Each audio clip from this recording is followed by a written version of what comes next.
It's season 2, episode 22 of Lost in My 40s. It's called 3 Minutes. It's a Michael episode. It's a me episode. This week, we welcome Curly, Booth, and Lim. Christy gives the bearded man's name away. And we're Buck, and we're here to fuck. How's everybody doing today? Pretty good. You're all right? Yeah. Current events. I've been sick and not watching the news. So current events, I have pneumonia, and Ben probably doesn't have cancer. You want to talk about that for a second? What's that?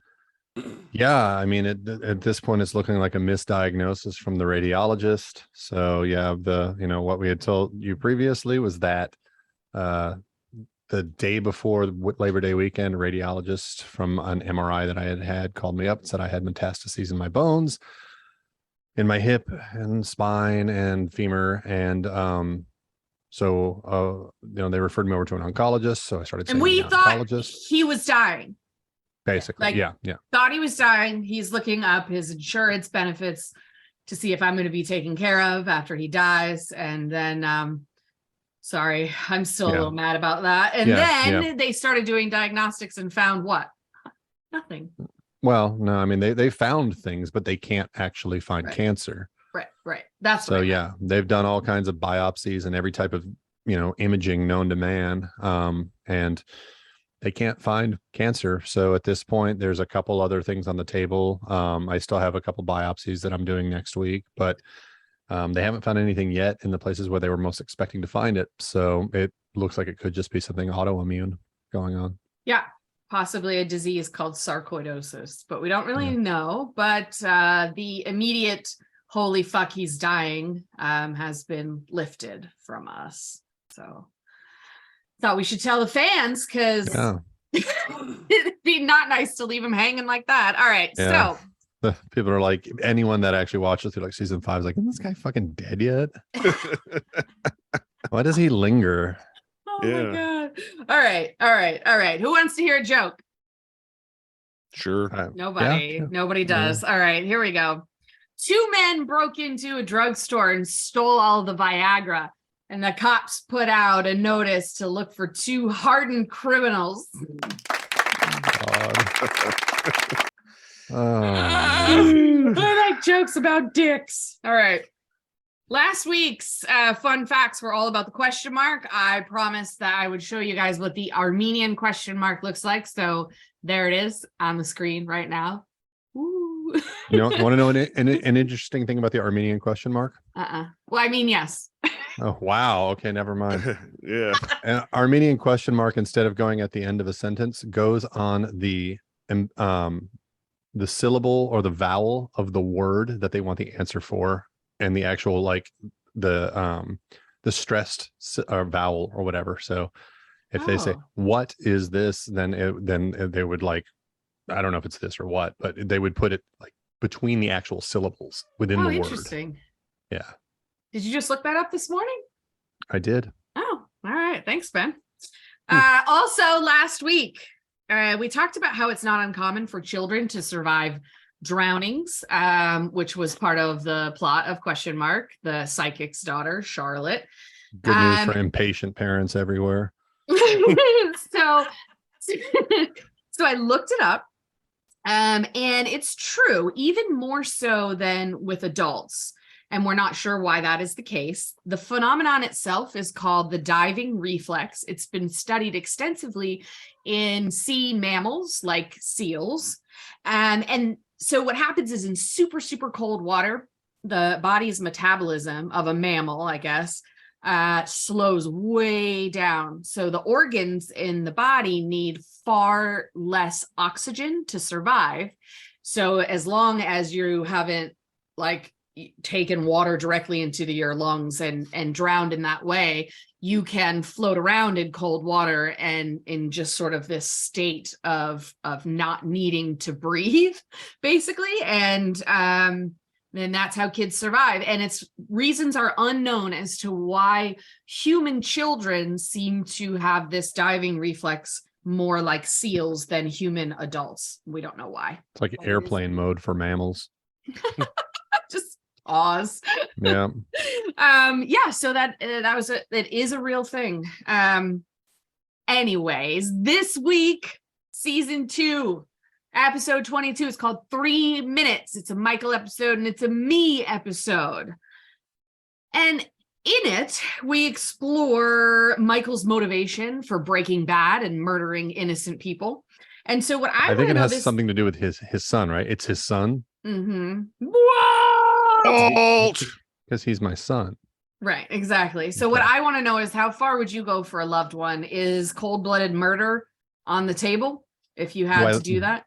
Do I like this loved one? Because there's loved ones that I don't like. Yes. Okay. Loved one that I like. Okay. So I'm supposed to answer. No, I had to think about it a bit more. I see. Christy, how far would you go? Do you think you could murder someone else to save Caleb? Yeah, possibly. You think so? Possibly. I mean, you never really know if you're capable of murder until you're like faced with. I would assume that's true. I've never been faced with it, but yeah, I think that rings true. I mean, maybe not the way that Michael did by just, randomly killing innocents, but I mean, if someone broke into my house. Yeah, so I guess that's what I was thinking, is like the innocent factor, like what he just, although it's debatable if Ana Lucia was innocent person, I guess, but yeah, the way he just shot her in cold blood, like I don't know that I could do that, even if Ben's life was depending on it. I'm just not sure that I could go through. Ben. Yeah, Derek, Seriously. Do you think you could do it? Not like in the show, but like what Christy said, they break in my house, they forfeit their life, and they're not innocent when they're doing that. So right. Yeah, in defense, that situation, defending myself or a loved one, yes. Yeah. I'd have to say, in defense, I think I feel like I'd be fairly automatic at that point. If like somebody broke into our house or somebody was like came up and was putting you in danger, I don't think I'd have any problem putting them down. Now, if it was something where I had to, heading off trouble down the road type of deal, where I know something was happening and maybe somebody was plotting to do something, and the only way I could get in front of it was by killing them. Yes, I think I could. Yeah. I believe you. I think you could too. That's why I always want you around in the zombie apocalypse, because I think you protect me from vegan. My lack of empathy has an upshot, it seems. I suppose in that situation, it kind of does. Yeah. All right. A fun question this week. Flip the script. No more murder. What brings you happiness? Where do you find it? Where do you find happiness, Christy? Caleb, my friends. On a daily basis, I cook. Yeah, I thought that would be your answer. The kitchen is my happy place. So it's like, if you want to see things that make you happy, just look at your Facebook, because you're on there every day with things that make you happy. Yeah, your three good things. Yes, I try to balance out all of the I hate political kind of shit with the whole okay, here are 3 good things. So. Yeah. Ben, what makes you happy? I think what makes me happy are sometimes things that also drive me kind of insane sometimes. Our dogs, of course, you, and then I think just like eating and drinking in foreign lands. Yes. Ben and I, man, when we travel, it's all about the fucking food and drink, man. Drink and the culture, because like you meet people or you meet other tourists and everybody's just there to have a good time, and the food is great. I miss London, man. London was amazing. London has good food. I don't think I've ever eaten really so great. Well in my life, for a week straight. I mean, it was just like the food was just amazing. Yeah. And I wasn't even a fan of beef Wellington, but even then, like the food we had there was incredible. Yeah. Yep. Oh, so good. Well, next week I'll be in Mexico. Yeah. It helps to eat well in London when you go to 2 Gordon Ramsay restaurants in a week, plus 1 other Michelin star Indian restaurant. It was good. Yeah. Derek, What makes you indulgent. happy? Masturbation. Yeah. At least right then, and then afterwards, I hate myself For 10 seconds. Yeah. Then the shame kicks in. No, There's no shame in that. No, there is no shame in masturbation. If there's shame in not doing it, because what Yeah. are you doing with your life? No, actually, just being with friends and like traveling. I love traveling. Traveling too. Yeah, we need to go to Vegas again, like all four of us. Ooh, Awesome. lost in my 40s in Las Vegas. I There you love go. it. You mean lost in my 40s? Yes, I do. In Las Vegas. So what brings me happiness? Actually, the thing that makes me the happiest is like bringing people together and making nice atmospheres for them. Like I run a social group for non-monogamous people, and we do all kinds of like activities and stuff together, and Orgies mostly. Yeah, it about to is say not orgies. orgy. That's not true. No, it's not. It's not. And like throwing parties and just, I don't know, bringing people together or having dinners. Like sometimes we just have a group of friends over for dinner or something. And that is my favorite thing. It's just bringing people together. So, all right, listen, I've been really stupidly busy and unable to track all of our downloads the way I was months ago. So this is not exact, but with all of the downloads through podcast apps and through YouTube, we should hit 10,000 downloads, I believe, by the time season 2 has ended and people listen to it. So before we come back for season 3, we should be at like 10,000 downloads, which kind of blows my mind. Now we just need to get people to watch these pre-shows more and interact with us. I'm gonna have a little talk with everyone before season 3 about these. So anyways, these things happening here. These nuts. These nuts is what I thought. Yeah, these nuts. Yeah.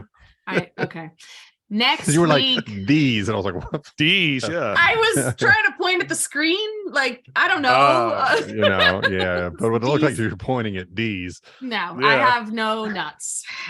D's or otherwise. So next Tuesday is October 18th, and we are back for the final pre-show of the season. I am very excited to end season 2. And tomorrow, 3 minutes, episode 22, Michael, me, we welcome Curly, Booth, and Lim. Christy gives the bearded man's name away, and we're Buck, and we're here to fuck. Okay. And the show is not 3 minutes long, just FYI. It's considerably longer than that. Yes, definitely longer than that. Yeah. Bye. Bye. Bye.